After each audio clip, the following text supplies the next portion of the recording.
من الشیطان الرجیم بسم اللہ الرحمن الرحیم۔ پیارے دوستو، دور نبوت کا بدترین فرعون ابو جہل اپنے زخموں سے چور جسم کے ساتھ موت کا منتظر تھا کہ اتنے میں حضرت عبداللہ بن مسعود رضی اللہ تعالیٰ عنہ وہاں پہنچے۔ آپ نے اسے داڑھی سے پکڑا اور گردن پر پاؤں رکھ کر جو زور سے دبایا تو معلوم کی آنکھیں پھٹ پڑی۔ کہا، اے دشمن خدا، تو فرعون سے بھی بدتر ہے۔ ابو جہل کی زبان کھینچی چلی آتی تھی مگر پھر بھی تمسخر اڑانے سے باز نہ آیا۔ دوستو، یہ وہی ابو جہل ہے جس نے اپنی پوری زندگی پیارے آقا صلی اللہ علیہ وسلم کو اذیت دینے میں گزار دی۔ اس کی موت اور اس کی لاش کی عبرتناک انجام کا واقعہ بھی اسی طرح بھیانک ہے کہ جیسے فرعون و نمرود کی ہلاکت کے واقعات ہیں۔ چنانچہ حضرت عبد الرحمن بن عوف رضی اللہ تعالیٰ عنہ کہتے ہیں کہ میدان بدر کے روز دو نوجوان لڑکے معاذ اور معاذ رضی اللہ عنہ میں سے ایک نے آ کر مجھ سے پوچھا، چچا جان، کیا آپ ابو جہل کو پہچانتے ہیں؟ میں نے سنا ہے کہ اس نے ہمارے آقا کو اور اذیتیں پہنچائی ہیں۔ آج اگر وہ مجھے نظر آ گیا تو یا خود قتل ہو جاؤں گا یا اسے قتل کر کے دل کی بھڑاس نکال لوں گا۔ میدان بدر میں گمسان کا رن تھا۔ جو ہی مجھے ابو جہل دور سے نظر آیا میں اس کی طرف اشارہ کر دیا۔ ابھی اشارہ ہی کیا تھا کہ دونوں لڑکے باز کسی رفتار پر اس پر جھپٹ پڑے۔ ابو جہل اونٹ پر سوار پھرتیاں دکھا رہا تھا۔ انہوں نے جاتے ہی اس پر جو پہلا وار کیا تو اس کا پاؤں پنڈلی سے جدا ہو گیا۔ ابو جہل کراہتا ہوا اونٹ سے نیچے گر پڑا۔ حضرت معاذ رضی اللہ عنہ فرماتے ہیں کہ ابو جہل کا بیٹا اکرمہ جو اس وقت یہ منظر دیکھ رہا تھا، اس نے بڑھ کر ایک وار کیا جو میرے بازو پر لگا، جس سے میرا بازو کٹ کر جسم کے ساتھ لٹکنے لگا۔ میں اسی طرح لٹکے ہوئے بازو سے لڑتا رہا تاکہ جب اس نے مجھے تنگ کیا تو میں نے اسے اپنی ٹانگ کے نیچے دبا کر کھینچا اور جسم سے الگ کر دیا۔ موقع پاتے ہی حضرت معاذ رضی اللہ عنہ نے ابو جہل پر دوسرا وار کیا اور وہ اس شدت کا تھا کہ ابو جہل کے جسم سے خون پلید کے فوارے چھوٹ پڑے۔ ابو جہل کو جو اس حالت میں دیکھا تو سمجھا کہ معلوم اپنے انجام کو پہنچ چکا اور دونوں بارگاہ رسالت مآب صلی اللہ علیہ وسلم میں حاضر ہوئے اور تمام امور کا عرض کیا۔ تبری میں ہے کہ ابو جہل ابھی تک مرا نہیں تھا بلکہ موت کے انتظار میں تڑپ رہا تھا۔ جبکہ مورکہ بدر اپنے اختتام کو پہنچا تو پیارے آقا صلی اللہ علیہ وسلم نے صحابہ کو حکم فرمایا، ابو جہل کو تلاش کرو۔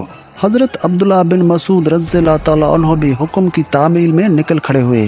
حضرت ابن مسعود کہتے ہیں، آپ صلی اللہ علیہ وسلم نے ابو جہل کی ایک نشانی بھی بیان فرما دی۔ اگر تم مقتولین میں سے دیکھو اور ابو جہل کو نہ پاؤ تو دیکھنا اس کے گھٹنے کی جگہ زخم کا نشان ہوگا، اور نشان اس طرح بنا کہ ایک مرتبہ میں اور ابو جہل عبداللہ بن جدان کی دعوت میں گئے۔ ہم دونوں لڑکپن میں تھے اور میں اس سے ذرا دبلا تھا۔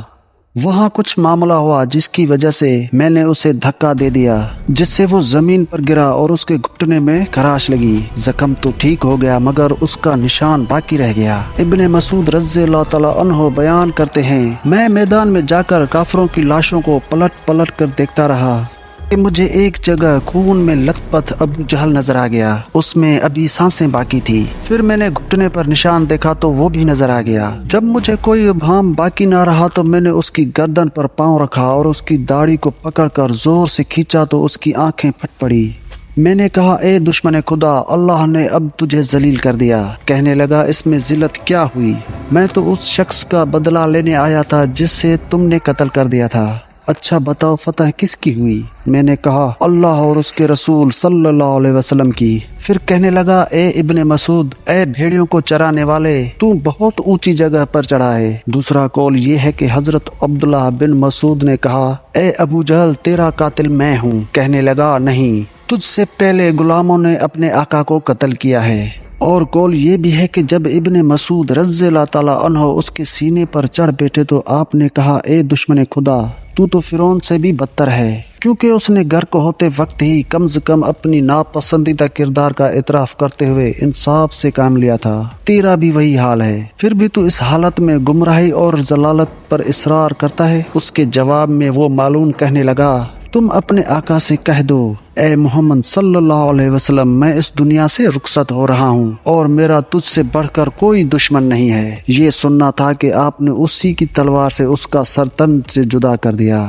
آپ نے اس کا سر اٹھایا اور تاجدار رسالت صلی اللہ علیہ وسلم کے سامنے لا کر پٹک دیا اور کہا یا رسول اللہ صلی اللہ علیہ وسلم، یہ رہا ابو جہل کا سر۔ پیارے آقا صلی اللہ علیہ وسلم نے فرمایا قسم ہے اس ذات کی جس کے سوا کوئی اور معبود نہیں، یہ اس کا سر ہے۔ آپ صلی اللہ علیہ وسلم کا یوں فرمانا اظہار تشکر سے تھا، ورنہ آپ تو اس معلوم کو بخوبی جانتے تھے۔ حضرت ابن مسعود نے عرض کیا واللہ یہ وہی ہے۔ اس پر آپ صلی اللہ علیہ وسلم اٹھے اور سر کے پاس جا کر کھڑے ہوئے اور خوب غور سے دیکھ کر فرمایا یہ شخص اس امت کا فرعون ہے۔ اللہ کا شکر ہے کہ ایک دشمن دین ہلاک ہوا۔ ایک دوسری روایت میں ہے کہ سجدہ شکر ادا فرمایا اور ایک روایت میں ہے کہ نماز شکرانہ ادا فرمائی۔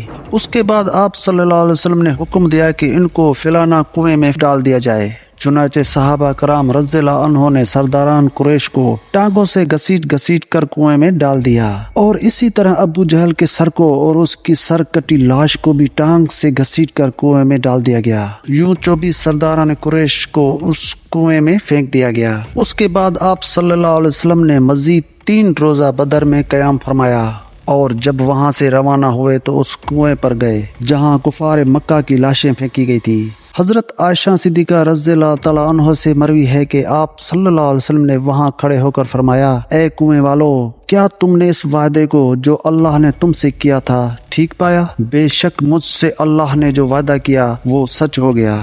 اور حضرت انس بن مالک رضی اللہ تعالیٰ عنہ سے روایت ہے کہ آپ صلی اللہ علیہ وسلم نے وسط شب فرمایا تھا اے کنویں والو، اے ابو جہل بن ہشام، اے عتبہ بن ربیعہ، اے فلاں، جو وعدہ تمہارے رب یعنی بتوں نے تم سے کیا تھا کیا تم نے وہ ٹھیک پایا؟ کیونکہ میرے رب نے جو وعدہ مجھ سے کیا تھا وہ من و ان سچ ہو گیا۔ اس پر صحابہ نے یا حضرت عمر رضی اللہ تعالیٰ عنہ نے پوچھا یا رسول اللہ صلی اللہ علیہ وسلم، آپ بے روح جسموں کے ساتھ باتیں کرتے ہیں؟ تو آپ صلی اللہ علیہ وسلم نے فرمایا جو بات میں کہتا ہوں اسے تم ان سے کچھ زیادہ نہیں سنتے، البتہ ان میں جواب دینے کی استطاعت نہیں ہے۔ اور امام طبری نقل کرتے ہیں کہ محمد بن اسحاق کہتے ہیں بعض علماء نے یہ بات بھی بیان کی ہے کہ جس روز آپ صلی اللہ علیہ وسلم نے گفتگو کی آپ نے فرمایا اے کنویں والو، تم نبی کے اہل و خاندان ہو کر اپنے نبی کے حق میں بدترین خاندان تھے۔ تم نے میری تکذیب کی حالانکہ دوسرے لوگوں نے میری تصدیق کی۔ تم نے مجھے گھر سے نکالا، دوسروں نے مجھے پناہ دی۔